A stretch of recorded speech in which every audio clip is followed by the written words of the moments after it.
Hola, hola, ¿cómo estás? Espero que muy bien. Vamos a continuar con el capítulo, con la parte 2, capítulo 4 de El camino personal.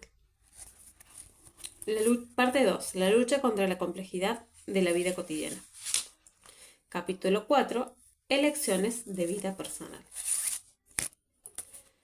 Parte de la complejidad de la vida es que somos a la vez individuos, miembros de una familia y una organización de trabajo, y miembros de la sociedad. En realidad es casi arbitrario separar estas categorías, pero en ocasiones resulta necesario establecer estas distinciones arbitrarias si queremos hablar de algo en detalle y profundidad. Por lo tanto, permítanme concentrarme primero en la que considero la elección más fundamental que hacemos como individuos en nuestros corazones y nuestras mentes. Como siempre, la conciencia precede a la elección. Sin ella no hay elección. Por esto, la elección personal más crucial que podemos hacer en nuestra vida es la elección de una conciencia creciente. La conciencia, sin embargo, no facilita las elecciones. Por el contrario, multiplica las opciones.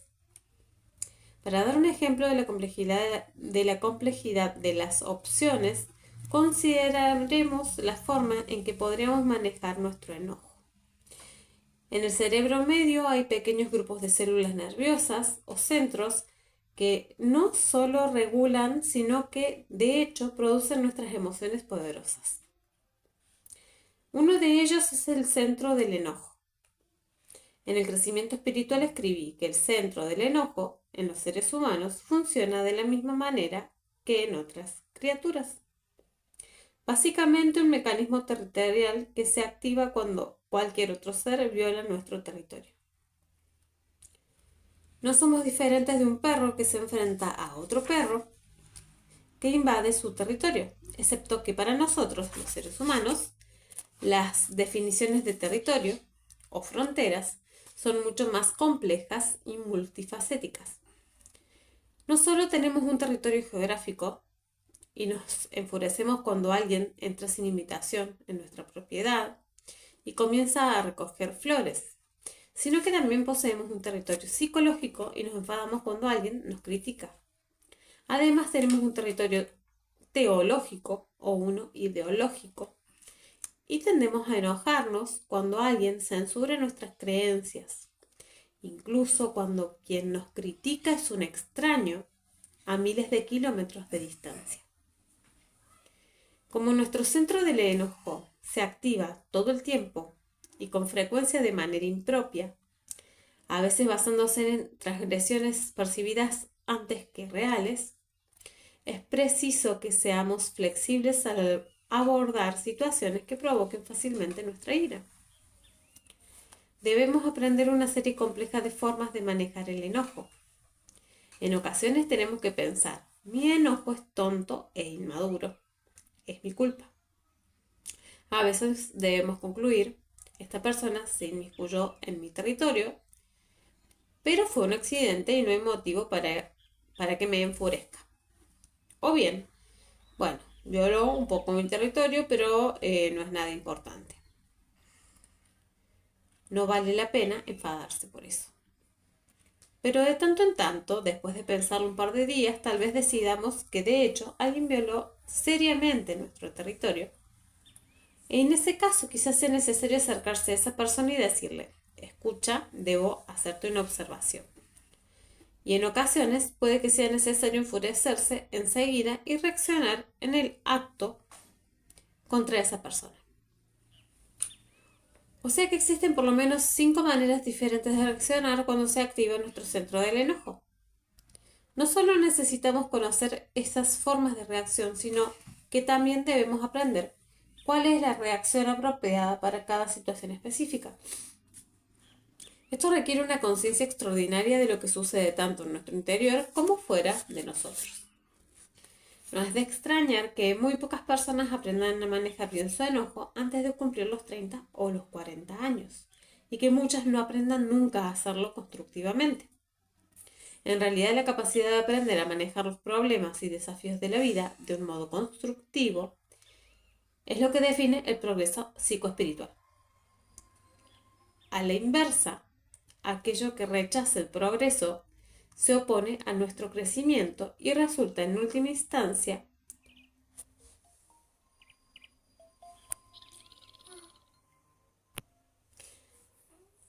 perdón, y resulta en última instancia autodestructivo. El camino del egoísmo inteligente versus el camino del egoísmo estúpido. Para crecer tenemos que aprender a discernir entre lo que es autodestructivo y lo que es constructivo para uno mismo. Cuando ejercía la psicoterapia, no permitía que ninguno de mis pacientes utilizara la palabra altruista al cabo de unas 5 sesiones. Les decía que yo era un ser humano totalmente egoísta que nunca había hecho nada por nadie ni por nada. Cuando regaba mis flores no les decía, miren lo que estoy haciendo por ustedes, flores, deberían estarme agradecidas. Lo hacía porque me gustaban las flores lindas. De la misma manera, cuando me esforzaba por alguno de mis hijos, era porque me gustaba tener una imagen de mí mismo como un padre razonablemente decente y un hombre razonablemente honesto. Para mantener estas dos imágenes lado a lado con integridad, de tanto en tanto tenía que esforzarme más allá de lo que solía tener ganas de hacer. Además, también me gustan los niños lindos. La verdad es que rara vez hacemos nada sin cierto provecho o beneficio para nosotros mismos. Por más pequeño o sutil que sea, hacer una donación a una institución de beneficencia me hace sentir bien. Alguien que alega estar sacrificando un empleo bien pago al terminar sus 4 primeros años de estudios superiores con el fin de ingresar en la facultad de abogacía para ser más útil en la sociedad, también está siendo más útil a sí mismo. Una mujer que se sacrifica quedándose en su casa a criar a sus hijos antes que salir a trabajar, tal vez lo haga porque cree en la familia, pero también se beneficia personalmente con esa decisión. Podemos mirar monjes y monjas pensar, Dios, qué altruistas son. Todo lo que han sacrificado, sexo, vida familiar, la posesión de propiedad privada y en ciertos sentidos hasta la autonomía de sus propias vidas. Pero han decidido por el mismo motivo egoísta que cualquier otra persona. Han elegido eso porque para ellos ese es el mejor camino hacia la dicha. De manera que el altruismo no siempre es un asunto sencillo. Lo que yo solía hacer era pedir a mis pacientes que distinguieran entre el camino del egoísmo inteligente y el camino del egoísmo estúpido. El camino del egoísmo estúpido es intentar eludir todo dolor. El camino del egoísmo inteligente es tratar de discernir cuál dolor o sufrimiento, en particular el sufrimiento emocional, es constructivo y cuál es no constructivo. Como escribo mucho acerca del dolor, el sufrimiento y la disciplina, muchas personas piensan que soy una especie de masoquista. No soy ningún masoquista. Soy un fanático de la dicha. No veo absolutamente ninguna virtud en el sufrimiento no constructivo. Si me duele la cabeza, lo primero que hago es tomarme 2 aspirinas. No hay ninguna virtud inherente en ese dolor de cabeza, ni per se, ni para mí. No veo ninguna virtud en absoluto en este tipo de sufrimiento no constructivo. Por otra parte, existen tipos de sufrimiento en esta vida de los cuales tenemos muchas cosas constructivas que aprender. Mis palabras preferidas para constructivo y no constructivo son respectivamente existencial y neurótico. El sufrimiento existencial constituye una parte inherente de la existencia y no puede ser legítimamente evitado. Por ejemplo, el sufrimiento que conlleva el crecer y el aprender a ser independiente. El sufrimiento que entraña el aprender a ser independiente e incluso independiente de nuevo. e incluso dependiente de nuevo, el sufrimiento asociado con las pérdidas y los renunciamientos, el sufrimiento de la vejez y la muerte. Tenemos muchísimo que aprender de todas estas clases de sufrimiento. El sufrimiento neurótico, por otra parte, es ese sufrimiento emocional que no es una parte inherente de la existencia. Es no constructivo e innecesario y en vez de ensalzar nuestra existencia, la obstaculiza. Lo que necesitamos hacer con el sufrimiento neurótico es desembarazarnos de él lo más rápido posible, puesto que es como recorrer una cancha de golf con 87 palos en la bolsa en vez de 10 o 14. El número necesario para jugar un golf óptimo. Se trata de un gran exceso de equipaje. 50 años atrás, cuando las teorías de Freud trascendieron por primera vez a la clase intelectual y fueron interpretadas erróneamente, como sucede con tanta frecuencia, hubo gran cantidad de padres de vanguardia que, habiendo aprendido que los sentimientos de culpa podían tener algo que ver con las neurosis, resolvieron criar hijos carentes de culpa. ¿Qué cosa más horrible para hacerle a un niño? Nuestras cárceles están llenas de gente que está allí precisamente porque no tiene ninguna culpa o no tiene la culpa suficiente. Necesitamos una cierta dosis de culpa para poder existir en sociedad. Y a eso llamo culpa existencial. Sin embargo, me apuro a recalcar que el exceso de culpa, antes que ensalzar nuestra existencia, la obstaculiza. La culpa neurótica es innecesaria, nos priva de la dicha y la serenidad en nuestra vida. Consideremos otro sentimiento penoso, la ansiedad. Aunque puede ser dolorosa, necesitamos una cierta dosis de ansiedad para funcionar bien. Por ejemplo, si tuviera que dar una conferencia en la ciudad de Nueva York, podría estar ansioso acerca de cómo llegar allí y mi ansiedad me impulsaría a consultar un mapa. Si no sintiera ansiedad, podría partir sin más y terminar en Quebec. Mientras tanto, habría miles de personas esperando escucharme dar una conferencia en la ciudad de Nueva York. De manera que necesitamos un cierto grado de ansiedad para existir bien. El tipo de ansiedad existencial que nos impele a consultar mapas. Pero de nuevo puede existir una ansiedad más excesiva que, en vez de ensalzar nuestra existencia, la obstaculice. Yo podría pensar para mis adentros: ¿y si pinchara una goma o tuviera un accidente? El tránsito es muy rápido en las rutas cercanas a la ciudad de Nueva York y aun cuando lograra llegar al sitio donde tengo que dictar la conferencia, es probable que no encuentre dónde estacionar. Lo siento, gente de Nueva York, pero esto me supera. Esta clase de ansiedad fóbica, antes que mejorar mi existencia, la limita y es a las claras neurótica. Somos criaturas que naturalmente evitamos el dolor. Pero así como sería estúpido coger de buen grado todo tipo de sufrimiento, también es estúpido tratar de eludir toda clase de sufrimiento.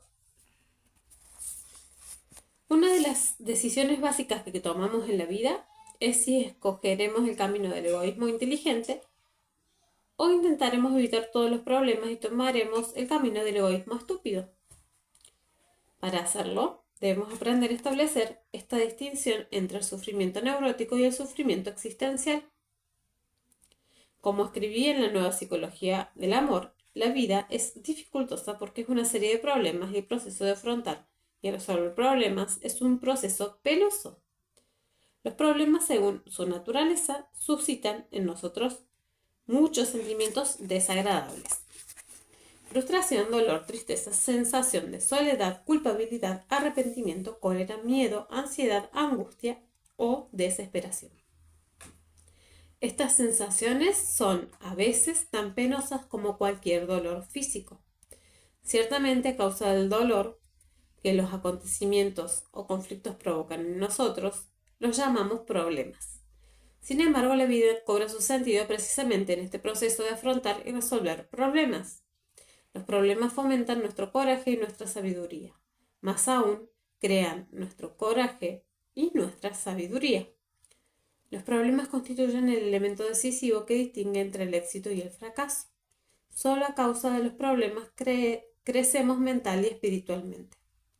La alternativa, no satisfacer las exigencias de la vida según los términos de la vida, significa que terminaremos perdiendo con bastante frecuencia. La mayoría de las personas intentan evitar los problemas en vez de hacerles frente. Tratamos de librarnos de ellos antes que padecerlos. En realidad, la tendencia a eludir problemas y el sufrimiento emocional inherente a ellos constituye la base principal de toda enfermedad mental. Y como todos poseemos esta tendencia en mayor o menor grado, la mayoría carecemos de una salud mental completa. Los más sanos aprenden a no temer a los problemas, sino de hecho a acogerlos de buen grado. Aunque el éxito no está garantizado, cada vez que enfrentamos un problema en la vida, los individuos sabios son conscientes de que solo a través del dolor de afrontar y resolver problemas podemos aprender y crecer. Elecciones de responsabilidad. La mayor parte de las personas que van a ver a un psiquiatra sufren de lo que se llama una neurosis o un trastorno de carácter. Como lo indiqué en la nueva psicología del amor, estas dos afecciones son en esencia desórdenes de responsabilidad. El neurótico asume demasiada responsabilidad. La persona que presenta trastornos de carácter no la asume lo suficiente. Como tales, son dos modos opuestos de estar en relación con el mundo y con sus problemas. Cuando los neuróticos se encuentran en conflicto con el mundo, automáticamente sienten que ellos tienen la culpa. Cuando los que sufren trastornos de carácter están en conflicto con el mundo, asumen automáticamente que el mundo tiene la culpa. Hasta los modos de expresión de los neuróticos y de los que presentan trastornos de carácter son diferentes. El discurso del neurótico se distingue por expresiones tales como yo debería, tendría que y no debería, lo cual indica que la imagen de sí mismo que se forjó el individuo lo presenta como un hombre o una mujer inferior, que siempre se queda corto, que siempre toma decisiones equivocadas. El discurso de una persona con trastorno de carácter se distingue, en cambio, por expresiones como estas: no puedo, no podría, tengo que y tuve que, las cuales muestran la imagen de alguien que no tiene ningún poder de decisión, cuya conducta está por completo dirigida por fuerzas exteriores que se hallan enteramente fuera de su control. Antes de 1950, el término trastorno de carácter no existía como un diagnóstico o categoría separada. Gran parte de los trastornos psiquiátricos se denominaban neurosis y las neurosis se dividían generalmente en dos categorías: de yo alineado y de yo sintónico. En la neurosis de yo alineado, el yo de una persona luchaba contra una condición problemática.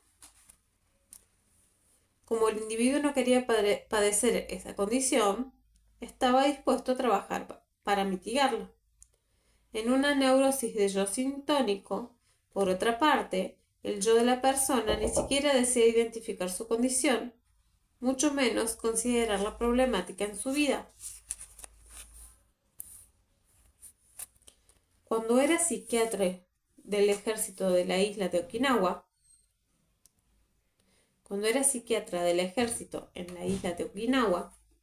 conocí a dos mujeres. Ambas estaban casadas con militares y las dos sentían un gran temor de las serpientes. Muchas personas temen a las serpientes, así que eso no era extraño en sí mismo.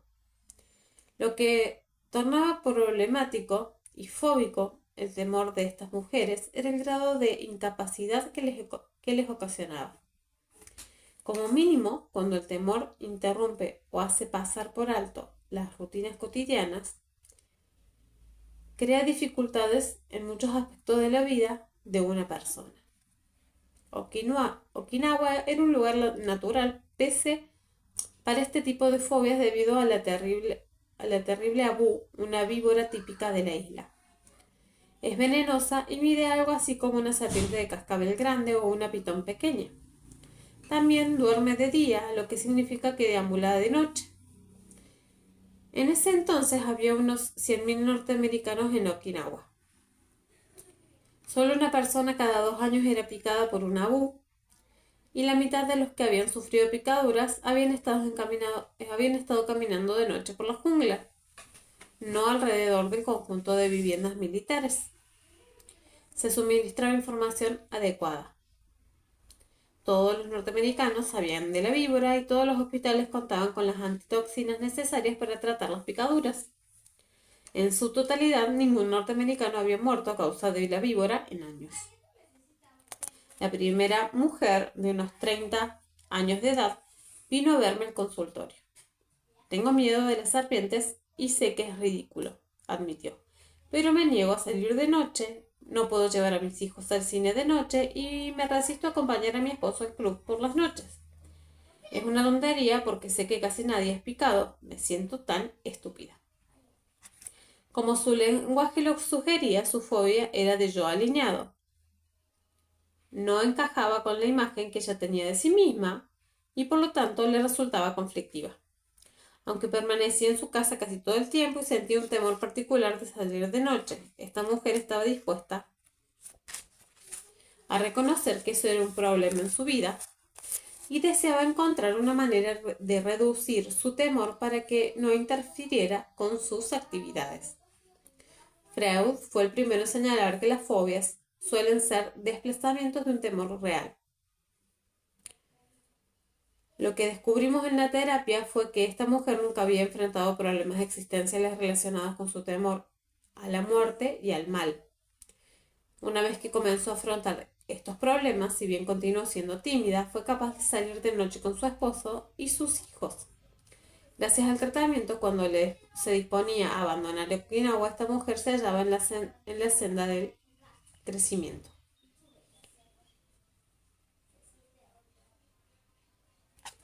Supe del temor de las serpientes de la segunda mujer cuando me puse a conversar con ellas al final de una cena en la cual oficiaba de anfitriona.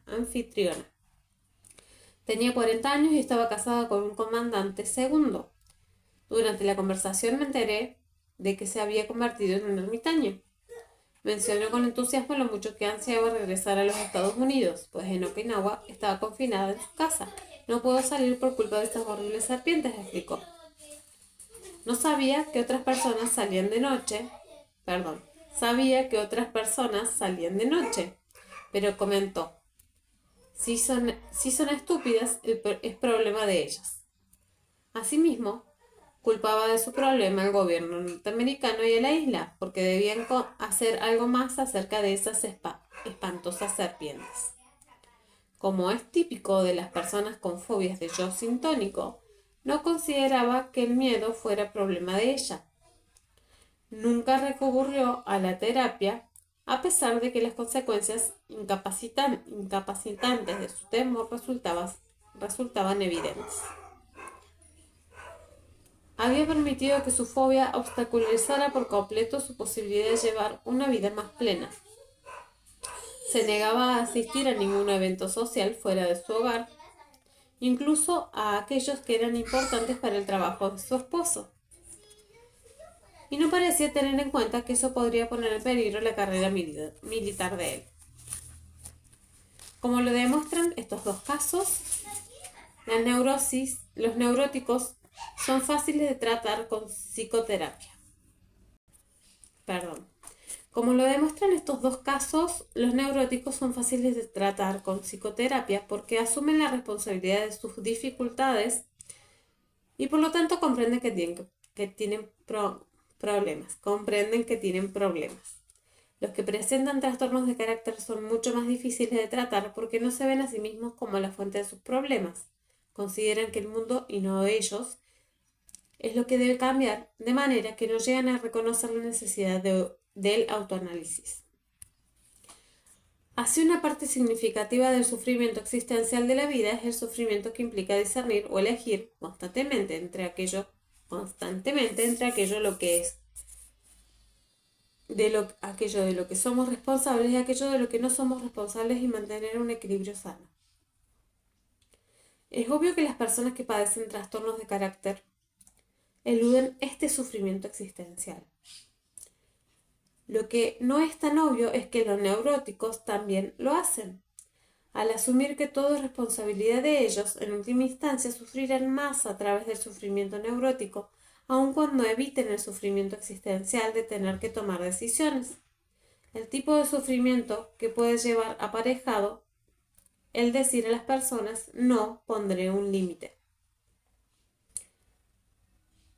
El problema de distinguir aquello de lo que somos responsables de aquello de lo que no somos responsables en esta vida constituye uno de los desafíos incesantes de la existencia humana. Nunca llega a resolverse por completo. Debemos evaluar y volver a evaluar continuamente dónde están nuestras responsabilidades en medio del continuo cambio de acontecimientos que moldean nuestra vida. No existe una fórmula para hacerlo. Cada situación es nueva y cada vez debemos volver a reconocer nuestras responsabilidades. Es una decisión que hemos de tomar miles de veces, casi hasta el día mismo de nuestra muerte. Elecciones de sometimiento. La disciplina es el instrumento para resolver los problemas de la vida. Toda disciplina es una forma de sometimiento. La disciplina de discernir aquello de lo que somos responsables de aquello de lo que no somos responsables es por demás crucial, puesto que debemos padecer el sufrimiento existencial de elegir cuándo y a qué someternos o no someternos, ya sea que se trate de nuestro propio yo, el amor, Dios o incluso las fuerzas del mal. Por ejemplo, cuando somos jóvenes, debemos someternos más o menos a nuestros padres y a quienes nos cuidan. Pero cuando nos convertimos en adultos tenemos que tomar decisiones acerca de cuándo y cómo someternos a nuestros padres y cuándo y cómo no hacerlo. Y en particular a sus valores. No todo sometimiento es bueno. Someternos por completo a nuestros padres en la adultez sería destructivo. Tan destructivo como someternos a un culto. Debemos resolver hasta qué punto vamos a someternos a la sociedad y hasta qué punto discrepamos con la sociedad, así como debemos escoger nuestros valores a cada paso que damos. En última instancia, tenemos que elegir si someternos o no a Dios y de hecho hasta escoger el tipo de Dios a quien nos someteremos. El término poder superior apareció por primera vez en los 12 Pasos de Alcohólicos Anónimos, o al menos fue popularizado inicialmente por este grupo. En Un Mundo por Nacer escribí que el término implica que existe algo superior a nosotros como individuos y que es apropiado someternos a ese algo superior, ya se trate del amor, la luz, la verdad o Dios. Hágase su voluntad, no la mía. Es una gloriosa expresión de deseo para dicho sometimiento. Y la palabra clave es voluntad. La sumisión entraña una sumisión efectiva de la voluntad humana a algo superior a sí misma. Dios es luz, Dios es amor, Dios es verdad. Las personas no necesitan creer en Dios, pero si han de ser sanas, deben someterse a estos atributos de Dios. El sometimiento a la luz podría definirse como el sometimiento a la elección de conciencia y por lo tanto de la visión, tanto de la externa como en particular de la interna. Luego está la decisión de someterse o no al amor, es decir, la decisión de extendernos o no más allá de nosotros mismos. Esto no es simplista. El amor suele ser muy sutil y misterioso.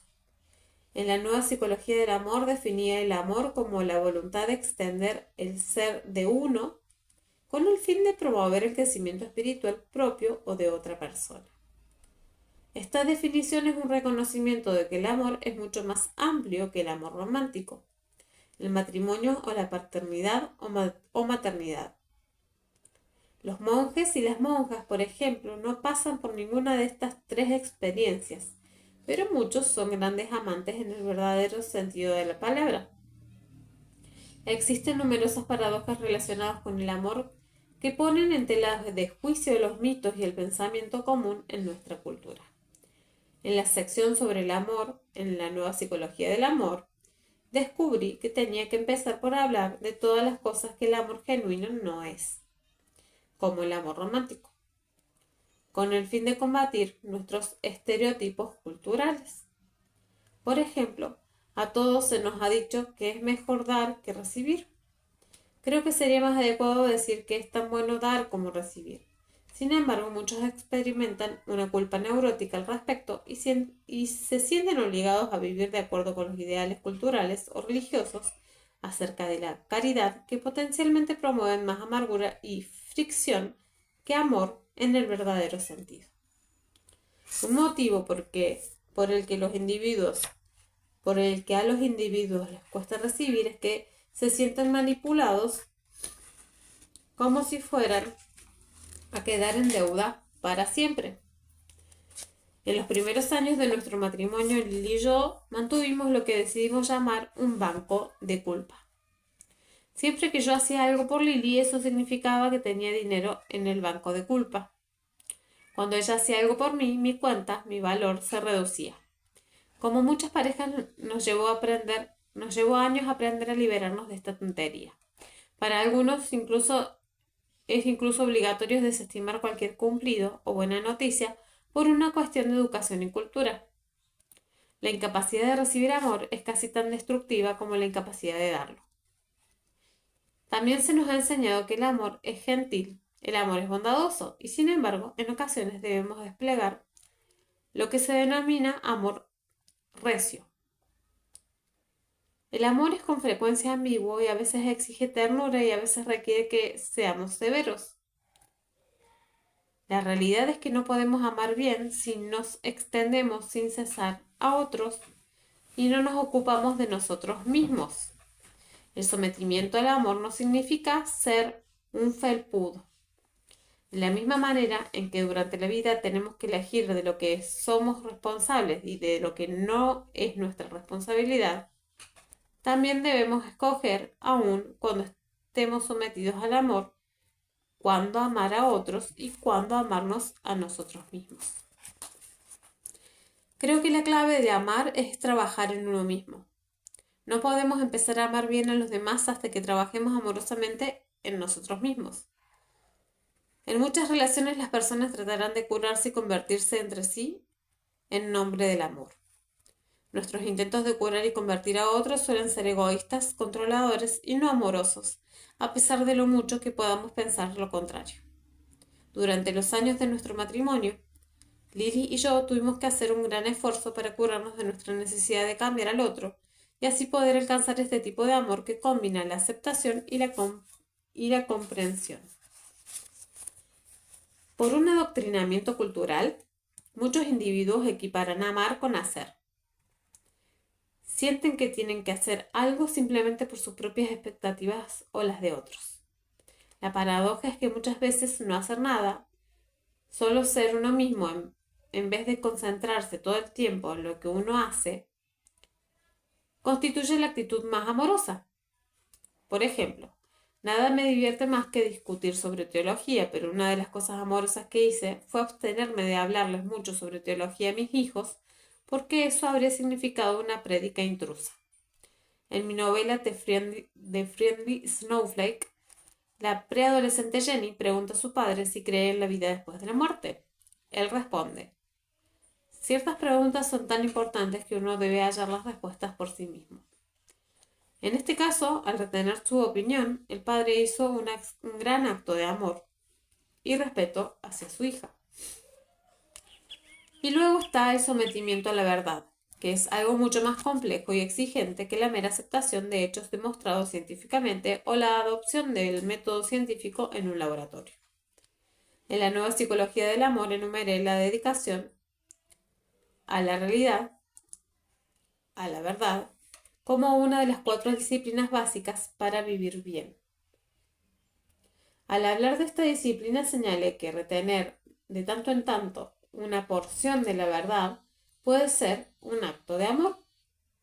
Sin embargo, esta manipulación de la verdad es potencialmente tan peligrosa que me sentí obligado a ofrecer criterios estrictos para esas escasas ocasiones en que decir mentiras podría ser permisible. La realidad es que negarles una pieza clave de verdad a otros suele ser al menos tan engañoso como una flagelante mentira. Esta forma de mentir no solo no es amorosa, en definitiva es odiosa. Y cada instancia de ella contribuye a la oscuridad y confusión en el mundo. A la inversa, decir la verdad, en especial cuando hacerlo implica ciertos riesgos, es un acto de amor. Reduce la oscuridad y la confusión y aumenta la luz que el mundo necesita con tanta desesperación. Cuando mentimos, casi siempre intentamos eludir la responsabilidad por nuestros actos y lo que imaginamos que serán sus dolorosas consecuencias. Agradezco mucho a mis padres el haberme enseñado durante la infancia una expresión muy concisa y poderosa. Enfrenta la música. Esto significa, enfrenta las consecuencias. No disimules, no mientas, vive en la luz. Aunque el significado es claro, solo ahora se me ocurre pensar en que es una expresión algo extraña. ¿Por qué música? ¿Por qué enfrentar algo potencialmente doloroso? Habría de decirse enfrentar la música cuando por lo general asociamos la música con algo agradable y bello. No lo sé. Ignoro el origen de la expresión, pero tal vez la elección de la palabra sea profunda y místicamente apropiada, ya que cuando nos sometemos a los dictados de la honestidad, estamos en armonía con la realidad y nuestra vida, aunque nunca indolora, se tornará cada vez más melódica. He estado hablando de la elección de la verdad como si mentir fuera algo que hacemos principalmente a otros. No es así. Nuestra mayor tendencia es a mentirnos a nosotros mismos. Desde luego, estos dos tipos de deshonestidad se fomentan entre sí en una orgía creciente de engaño. Pero mientras que podemos engañar a algunas personas, algunas veces nuestra capacidad para el autoengaño es en potencia ilimitada en la medida en que estemos dispuestos a pagar el precio del mal o la locura. Y en definitiva, ese es el precio. El autoengaño no es una cuestión de ser bueno o benigno con uno mismo. Por el contrario, es tan detestable como mentir a los demás. Y por el mismo motivo, contribuye a la oscuridad y a la confusión del ser. Fomenta la sombra, capa tras capa. Por otra parte, la elección de ser honestos con nosotros mismos es la elección de la salud psicoespiritual y por lo tanto, la única y más amorosa elección que podemos hacer por nosotros mismos. En el reino de la creencia personal nos enfrentamos a muchas elecciones complejas y no es posible confiar en las certezas de la ciencia. Si escogemos creer que algo es cierto, ¿es por lo tanto cierto? De ser así, someternos a la verdad sería lo mismo que someternos a nosotros mismos. Puesto que Dios es sinónimo de la verdad, al elegir someternos a Dios, nos sometemos a una verdad superior a nosotros. En El mal y la mentira escribí que, como se nos ha concedido la libertad de elegir, podemos someternos a las cosas equivocadas. También expliqué que solo hay dos estados del ser, la sumisión a Dios y a la bondad, o la negativa a someterse a nada más allá de la propia voluntad. Negativa que automáticamente nos esclaviza a las fuerzas del mal. Wow. A los padres de la mentira. Y cité a C.S. Lewis. No hay terreno neutral en el universo.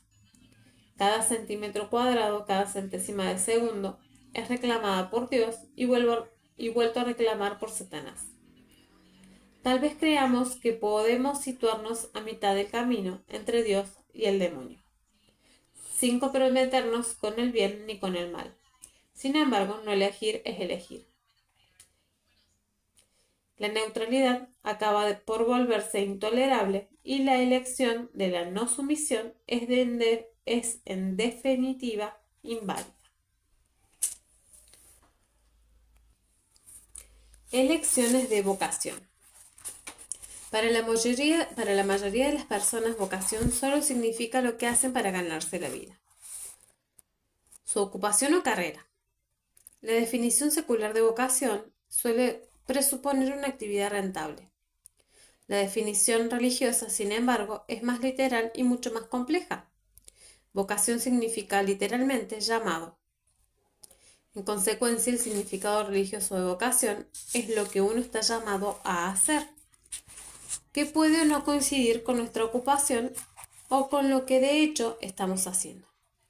En este sentido, vocación implica una relación, ya que si alguien es llamado, algo debe hacer ese llamado. Creo que ese algo es Dios. Dios nos llama a los seres humanos, a escépticos y creyentes, cristianos o no, a ciertas actividades con frecuencia muy específicas. Asimismo, dado que Dios se relaciona con nosotros como individuos, este llamado es por completo individualizado. Lo que Dios me llama a hacer a mí no es para nada necesariamente igual a lo que Dios lo llama a hacer usted. Resulta bastante obvio que mientras que una persona puede ser llamada a ser una ama de casa, otra puede ser llamada a ser un abogado, un científico o un ejecutivo publicitario, existen diferentes clases de llamados de carrera. Para muchos existen llamados secuenciales. La mitad de la vida suele ser el momento de cambiar de carrera. Pero lo que resulta menos evidente son los problemas espirituales y éticos relacionados con la vocación, la causa o los productos de cada persona. Como científico, estoy llamado a dedicarme al desarrollo de armas. Como abogado, estoy llamado a defender a alguien que sospecho que es culpable. Como ginecólogo, ¿debo o no realizar abortos? De la misma manera en que algunos descubren que ciertos aspectos de su vocación no encajan o les resultan inadecuados, otros pasan años, incluso toda una vida, huyendo de su verdadera vocación. Un hombre de 40 años, sargento mayor del ejército, me consultó una vez a causa de una leve depresión que atribuía a su nuevo destino en Alemania, donde sería enviado en 2 semanas. Alegó que su familia y él estaban hartos de mudarse. No era habitual que miembros de alto rango u oficiales de las Fuerzas Armadas recurrieran a la consulta psiquiátrica, en particular por una dificultad tan menor. Había varias otras cosas extraordinarias acerca de ese hombre. No se llega a sargento mayor sin poseer una dosis considerable de inteligencia y competencia. Pero mi paciente exudaba además ingenio y gentileza. En cierto modo no me sorprendió enterarme de que la pintura era su hobby. Parecía un hombre artístico. Después de contarme que había estado 22 años en el ejército, le pregunté: ya que está tan cansado de mudarse, ¿por qué no se retira? No sabría qué hacer conmigo mismo, replicó. No podría pintar todo lo que quisiera, sugerí. No, eso es solo un hobby, dijo. No podría vivir de la pintura. Como desconocía su talento, no pude refutarlo en ese punto, pero había otras maneras de poner a prueba su resistencia. Usted es un hombre obviamente inteligente con una hoja de servicios impecable. Podría obtener muchos buenos empleos. No tengo estudios universitarios, explicó, y no sirvo para vender seguros. Ante la sugerencia de que considerara asistir a la universidad y vivir de su pensión de retiro, respondió: no, soy demasiado viejo. Me sentiría incómodo entre un grupo de muchachos. Le pedí que trajera muestras de sus últimos cuadros a la próxima sesión la semana entrante. Trajo dos, un óleo y una acuarela. Eran magníficos, modernos, imaginativos, incluso llamativos, con un empleo extraordinariamente efectivo de las formas, las sombras y los colores. Cuando le pregunté, respondió que pintaba 3 o 4 cuadros por año y que nunca había intentado venderlos. Los regalaba a sus amigos. Mire, le dije, tiene usted verdadero talento. Sé que es un campo competitivo, pero estos cuadros son vendibles.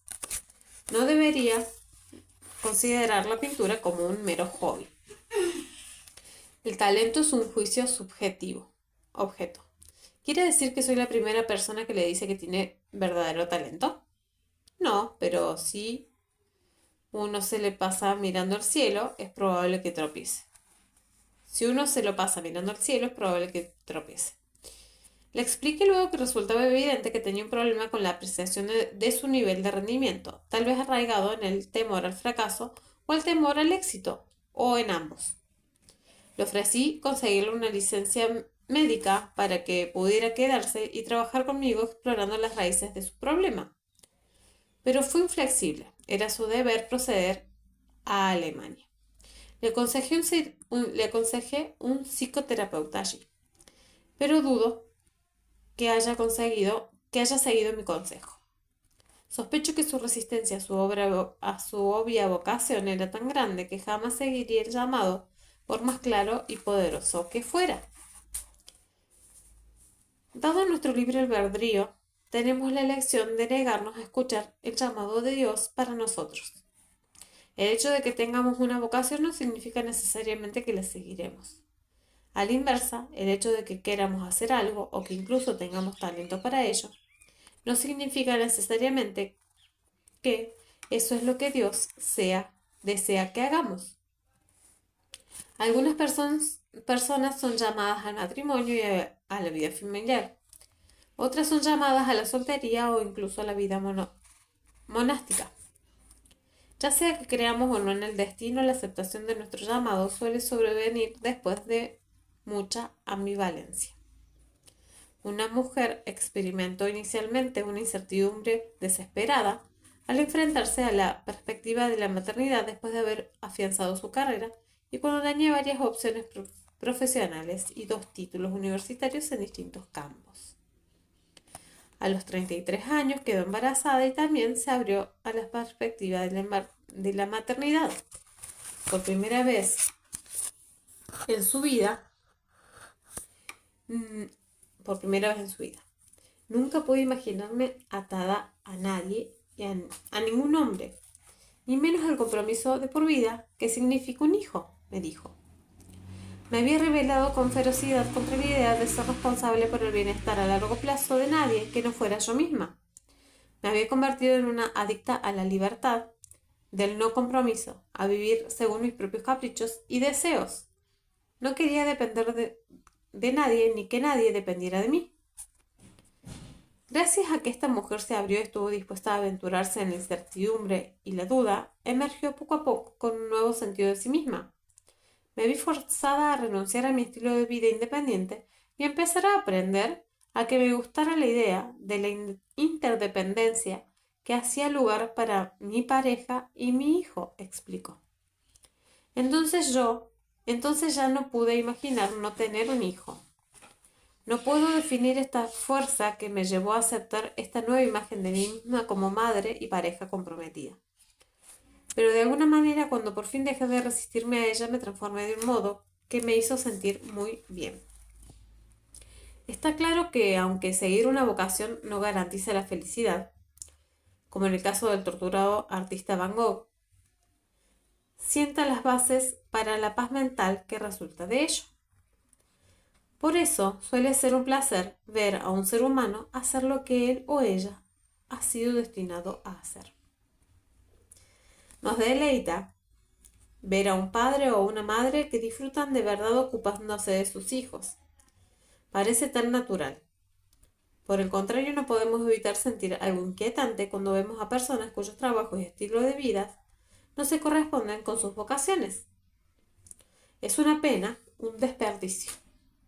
Creo que la vocación única que nos ha concedido Dios nos llama de manera invariable al éxito personal, pero no necesariamente según los términos o medios estereotipados con los que el mundo evalúa el éxito. He visto mujeres que se unieron a hombres muy ricos, por ejemplo, que serían consideradas exitosas desde el punto de vista del mundo, cuyas joyas y posiciones eran la envidia de multitudes, pero que vivían en angustia porque nunca fueron llamadas al matrimonio en primer lugar. La elección de la gratitud. Una década atrás recibí 2 cheques, uno en pago por una conferencia que había dictado y el otro una donación espontánea e imprevista para la FCE.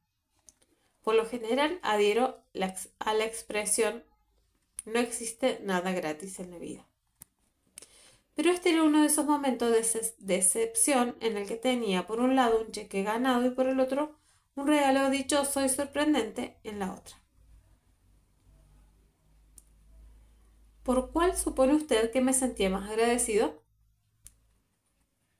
Es fácil dar mucho por sentado, incluyendo la buena suerte y los dones inesperados en esta vida.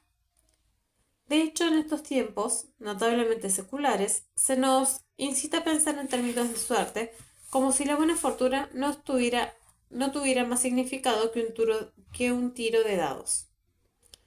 Suponemos que todo es una cuestión de mero accidente o azar, asumiendo que la buena suerte y la mala suerte son iguales, que se equilibran y resultan en 0 o nada.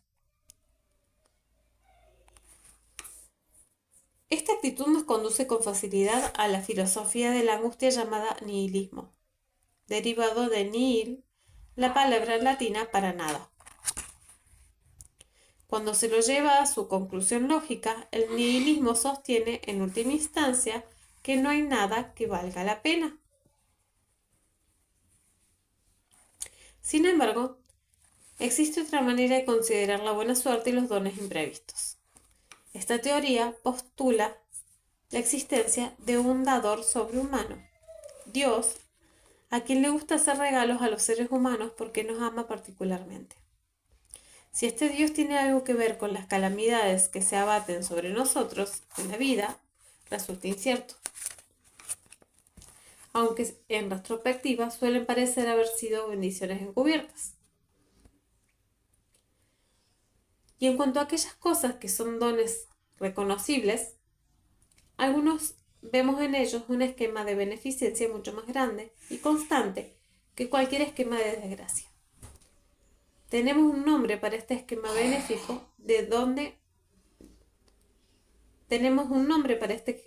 benéfico de conferir dones: la gracia.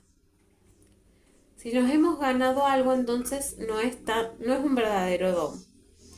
La gracia, no obstante, es algo que no hemos ganado, es gratis. La palabra gracia, gratis y gratitud están entrelazadas. Si uno percibe la gracia, se sentirá naturalmente agradecido. Un famoso predicador me contó la historia de un joven norteamericano quien, en un viaje de negocios, tenía que atravesar el sur en automóvil por primera vez en su vida. Había conducido toda la noche y estaba apurado.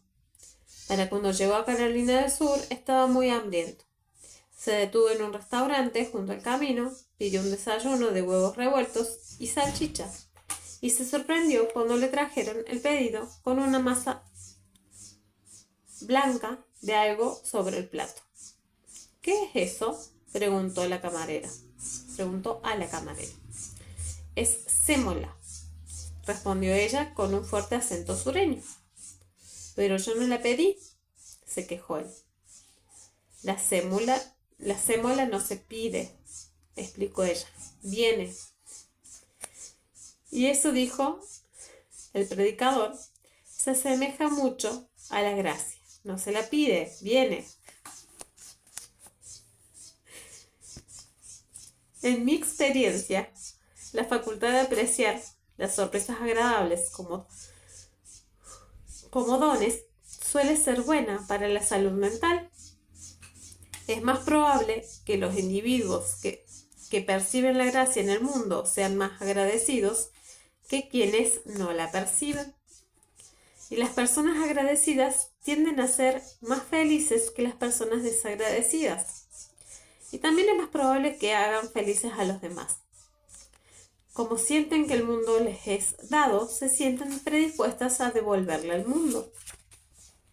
¿Por qué algunas personas tienen corazones tan obviamente agradecidos, mientras que otras poseen corazones a las claras desagradecidos?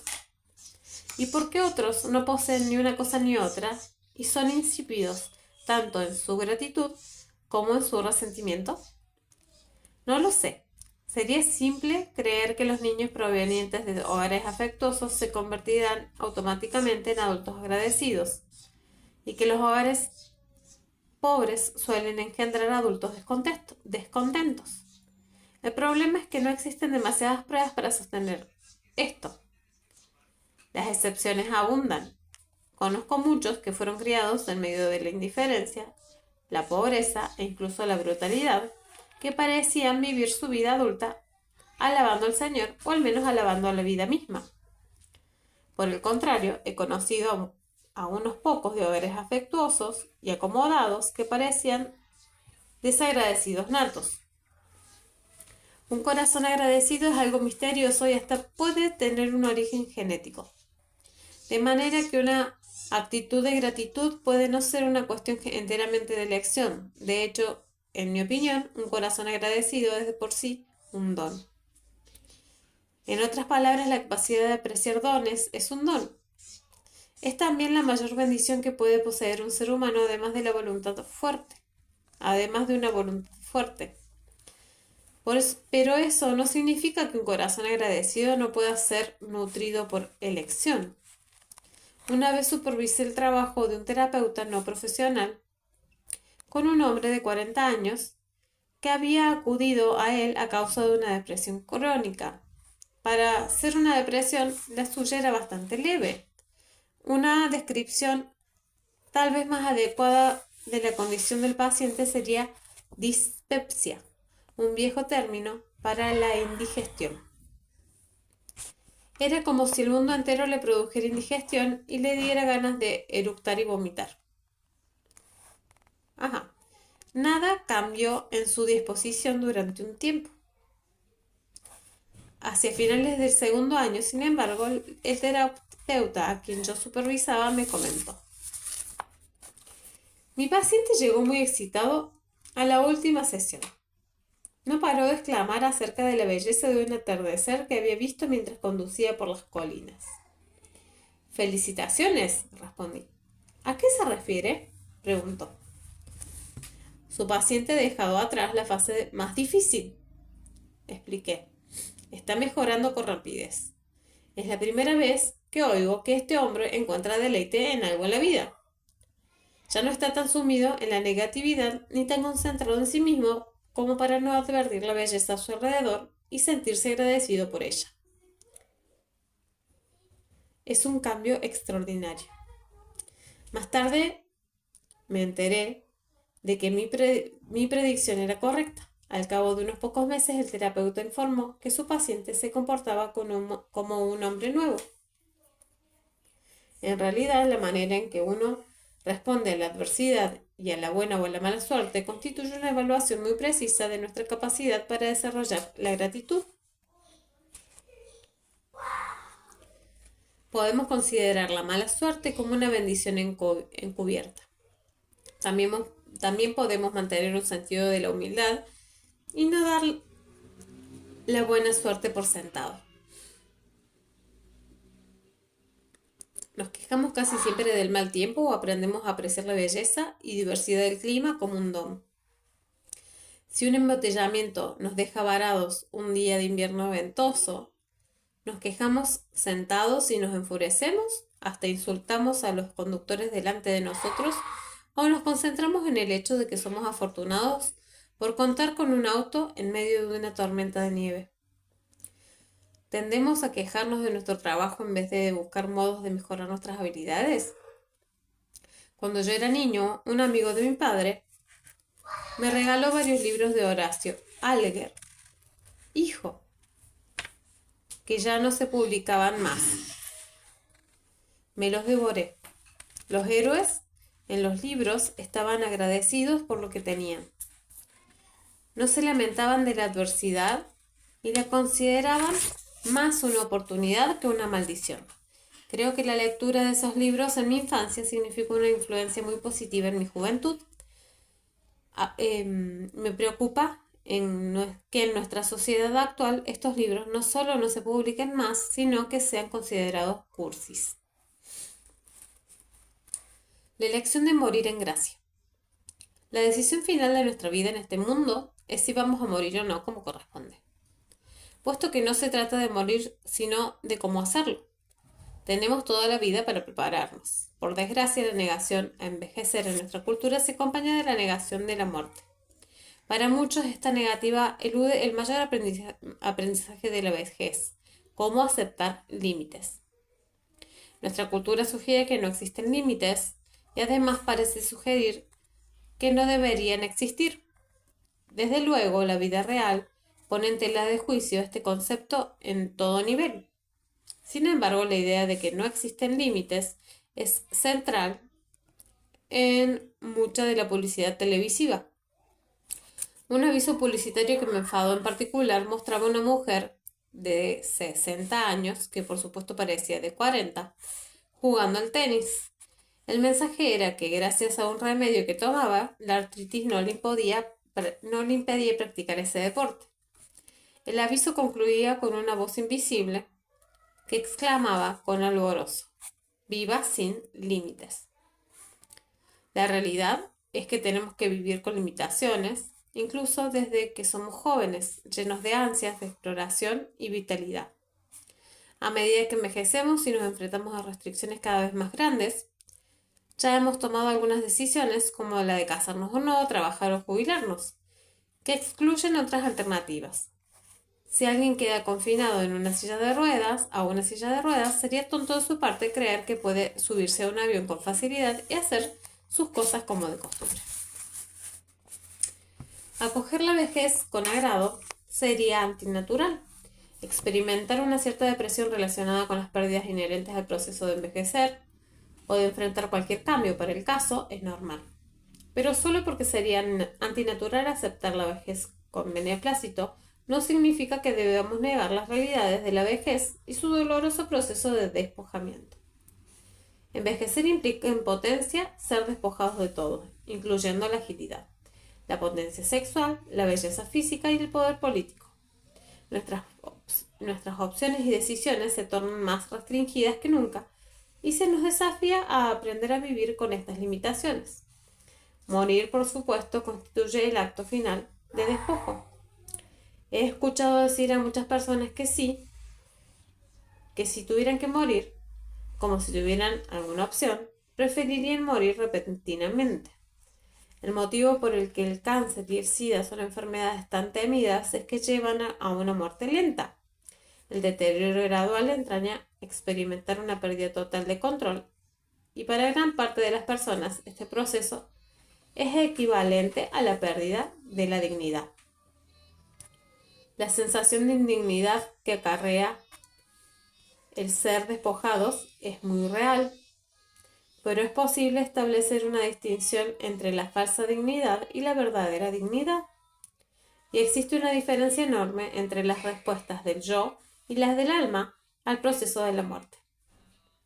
Nuestro yo no puede tolerar la pérdida de dignidad que supone el observar el deterioro de nuestro cuerpo.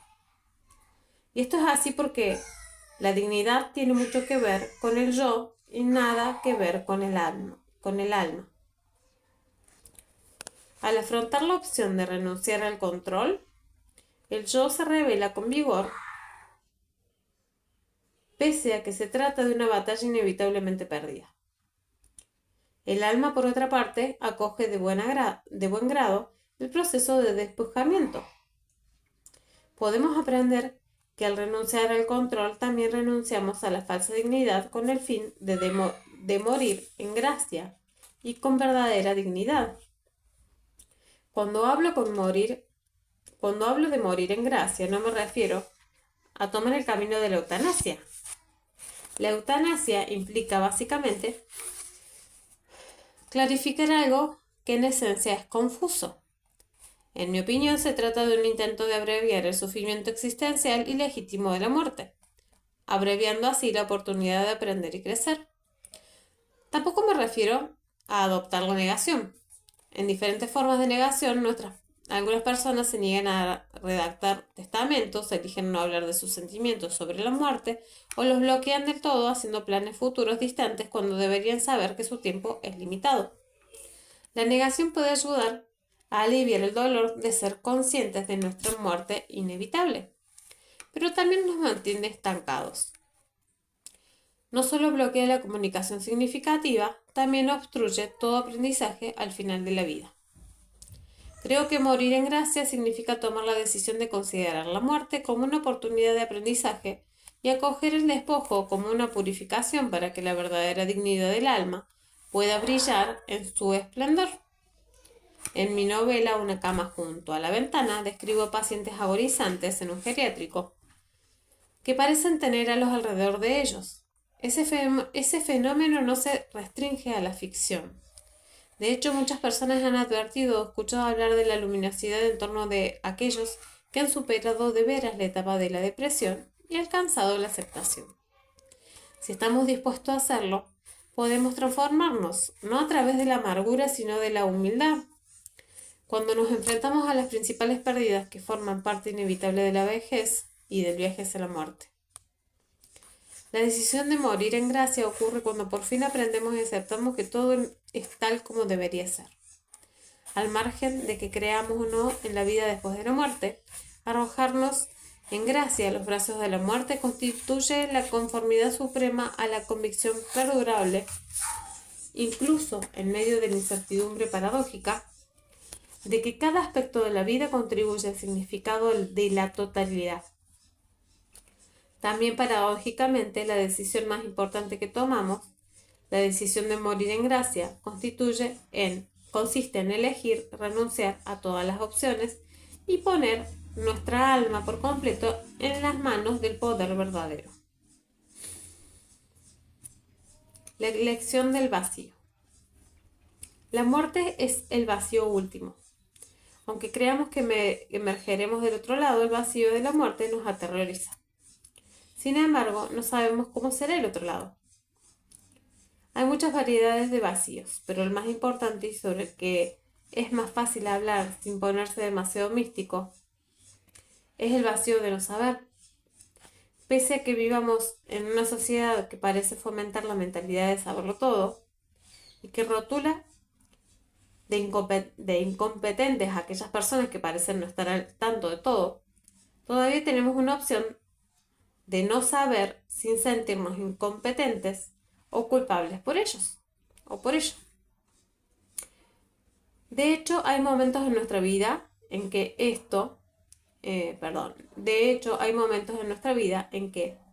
es no solo adecuado, sino curativo renunciar a la idea de que conocemos todas las respuestas. La experiencia más sanadora de mi adolescencia fue un don que recibí de un hombre que se relacionó conmigo a causa del vacío de no saber y que además constituyó un modelo muy positivo. En Un mundo por nacer describí cómo a los 15 años y en mitad de mi tercer año de estudios decidí abandonar Exeter. Al mirar hacia atrás, ese momento crítico de mi vida, me maravilla la gracia que me dio el coraje de hacerlo. Después de todo, no solo estaba dejando una escuela preparatoria prestigiosa en contra del deseo de mis padres, sino que estaba dando la espalda a un futuro promisorio que había sido desplegado para mí. Poco consciente a esa edad de lo que estaba haciendo, en realidad estaba dando el primer paso gigantesco fuera de mi cultura. Esa cultura del establishment era a lo que se suponía que uno debía aspirar y yo la estaba descartando. ¿Cuál era mi camino? Me adentraba a lo desconocido, en lo desconocido total. Estaba tan aterrorizado que pensé en pedir consejo a uno de los profesores de Exeter, antes de dar por hecha esa horrorosa decisión. Pero ¿a quién debía recurrir? El primero que se me ocurrió fue mi consejero. Apenas me había hablado en los últimos 2 años y medio, pero tenía fama de hombre gentil. Un segundo candidato obvio era el anciano y rudo director de la escuela, tan querido por miles de alumnos. Pero pensé que tres, pero pensé que 3 era un buen número y la tercera opción fue más difícil. Me decidí por fin por el señor Lynch, mi profesor de matemáticas, un hombre algo más joven. No lo escogí porque tuviéramos ninguna relación ni porque pareciera una persona amable. De hecho, me resultaba un tipo más bien frío y matemático. Sino porque tenía reputación de ser el genio de la facultad. Había participado en el área de matemáticas de alto nivel en el proyecto Manhattan y resolví que debía verificar mi decisión con un genio. Primero fui a ver a mi amable consejero, quien me dejó hablar durante 2 minutos y luego me interrumpió con gentileza. Es cierto que tu rendimiento en Exeter es inferior a lo esperado, Scotty, dijo, pero no es tan grave como para que no puedas graduarte. Sería preferible que te graduases en una escuela como Exeter con calificaciones más bajas que en una escuela inferior con calificaciones más altas. Y no se vería bien en tu expediente académico que cambiaras de caballo a mitad del río. Además, estoy seguro de que tus padres se molestarán bastante. ¿Por qué no sigues adelante y haces lo más que puedas? Luego acudí al anciano y rudo director. Me dejó hablar durante 30 segundos. Exeter es la mejor escuela del mundo. Lo que piensas hacer es una tontería. Esfuércese un poco más, jovencito, exclamó. Sintiéndome cada vez peor, fui a ver al señor Lynch. Me dejó hablar todo lo que quise. Fueron unos 5 minutos. Luego dijo que todavía no comprendía y me pidió que hablara un poco más. Sobre Exeter, sobre mi familia, sobre Dios. Me dio permiso para hablar de Dios. Sobre cualquier cosa que me viniera a la mente. De modo que procedí durante otros 10 minutos, 15 minutos en total, lo cual fue bastante satisfactorio para un joven de 15 años deprimido y con dificultades para expresarse. Cuando finalicé, me preguntó si me importaría que me hiciera algunas preguntas. Animado por esta atención adulta, respondí, por supuesto que no. Y me interrogó sobre muchas cosas diferentes durante la siguiente media hora. Por fin, después de 45 minutos en total, ese tipo supuestamente frío se reclinó en la silla con una expresión penosa en el rostro y comentó: Lo siento, no puedo ayudarte. No tengo ningún consejo para darte. Sabes, es imposible que una persona pueda ponerse por completo en los zapatos de otra. Pero a la medida en que puedo ponerme en tus zapatos, y me alegra de no estar allí, no sé qué haría si fuera tú. Como verás, no sé qué aconsejarte. Lamento no poder ayudarte. Es muy posible que ese hombre haya salvado mi vida, puesto que cuando entré en la oficina del señor Lynch esta mañana, hace 45 años, estaba cerca del suicidio. Y cuando salí, sentí como si me hubiera quitado miles de kilos de encima. Dado que si un genio no sabía qué hacer, entonces era normal que yo no supiera. Y si estaba considerando dar un paso que parecía tan demente según los términos del mundo, y un genio no podía decirme que era algo clara y absolutamente demente, bueno, entonces, tal vez, solo tal vez, fuera algo que Dios me estaba llamando a hacer. Así fue como ese hombre, que no tenía ninguna respuesta ni fórmulas rápidas, que ignoraba lo que yo debía hacer y escogió practicar el vacío, fue quien me proporcionó la ayuda que yo necesitaba. Ese hombre me escuchó, me concedió su tiempo, intentó ponerse en mi lugar se extendió a sí mismo y se sacrificó por mí. Ese hombre me amaba y ese hombre me curó. No existen fórmulas simples ni fáciles. Frente a todas las experiencias de la vida debemos tolerar un grado de vacío y la agonía de no saber. Como escribí en el crecimiento espiritual, hay muchas cosas de las que nos pasamos la vida culpando a otros. Ya que gran parte del crecimiento reside en aprender a perdonar, debemos reconsiderar y reflexionar en cada oportunidad.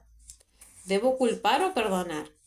O bien, ¿amo de verdad o soy un mero felpudo? O simplemente, ¿qué debo hacer? Es una decisión que hay que tomar de nuevo en cada situación y cada momento diferente. Si bien no hay una fórmula determinada, existe una pauta para ayudarnos a tomar esas decisiones, de la cual hablé por primera vez en la nueva comunidad humana. Es reconocer que el inconsciente está siempre un paso más adelante de la mente consciente. El problema es que ignoramos si está un paso adelante en la dirección correcta o en la dirección equivocada. No siempre sabemos si esa voz queda y suave que escuchamos es la voz del Espíritu Santo o de Satán, o tal vez de nuestras glándulas. Por lo tanto, resulta imposible saber que lo que estamos haciendo es acertado en ese momento, puesto que saber es una función de la conciencia. No obstante, si su voluntad está afirmada en lo bueno, y si está usted dispuesto a sufrir plenamente cuando lo bueno parece ambiguo, que para mí parece ser el caso más del 98% de las veces, entonces su inconsciente estará siempre un paso más adelante de su mente consciente en la dirección correcta. En otras palabras, usted hará lo correcto, pero no tendrá el lujo de saberlo en el momento en que lo esté haciendo. En realidad hará lo correcto precisamente porque ha estado dispuesto a privarse de ese lujo. Y si esta pauta le resulta confusa, tal vez desee recordar que casi todo el mal en este mundo es cometido por personas que están absolutamente seguras de saber lo que hacen. Ouch. Wow. Bueno, como para releer y volver a escuchar este capítulo. Llegamos al final del capítulo 4. Espero que te haya gustado. Muchas gracias por estar ahí. Y nos vemos en el próximo capítulo, que espero que sea en un tiempo breve. Te mando un abracito y nos vemos.